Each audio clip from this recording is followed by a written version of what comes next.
BNP ভারপ্রাপ্ত chairman Tarique রহমানের আজও বেশ কিছু কর্মসূচি রয়েছে। জুম্মার নামাজের পর প্রথমে সাবেক প্রেসিডেন্ট জিয়াউর রহমানের কবর জিয়ারত করবেন তিনি। এরপর শ্রদ্ধা জানাবেন সাভারের জাতীয় স্মৃতিসৌধেও। আরও খবর জানাতে এই মুহূর্তে সাভার থেকে যোগ দিচ্ছেন অপু ওহাব, যাচ্ছি তার কাছে। অপু, কর্মসূচি উপলক্ষে তারেক রহমানের নিরাপত্তাকে ঘিরে কি কি কর্মসূচি রয়েছে বা আরও বিস্তারিত জানাবেন?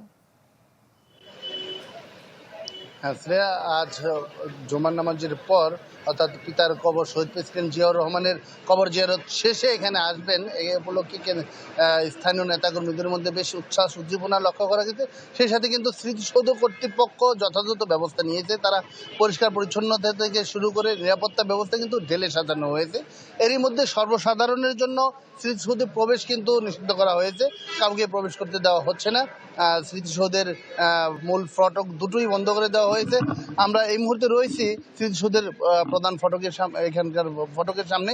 আইন শৃঙ্খলা বাহিনী কিন্তু এরই মধ্যে নিয়ন্ত্রণ নিয়েছে।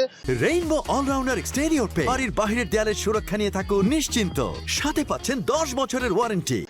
তারা এরই মধ্যে ডগ স্কোয়াড, আমরা দেখেছি ডগ স্কোয়াডের একটি টিম কিন্তু ভেতরে প্রবেশ করেছে, র্যাবের একটি টিম এবং অন্যান্য আইন শৃঙ্খলা বাহিনীর যে সদস্যরা রয়েছেন তারা কিন্তু এটাকে নিরাপত্তা ব্যবস্থা ঢেলে সাজিয়ে তারা মূলত দেখে নিচ্ছেন কোনো প্রকার নিরাপত্তা ঝুঁকি রয়েছে কিনা।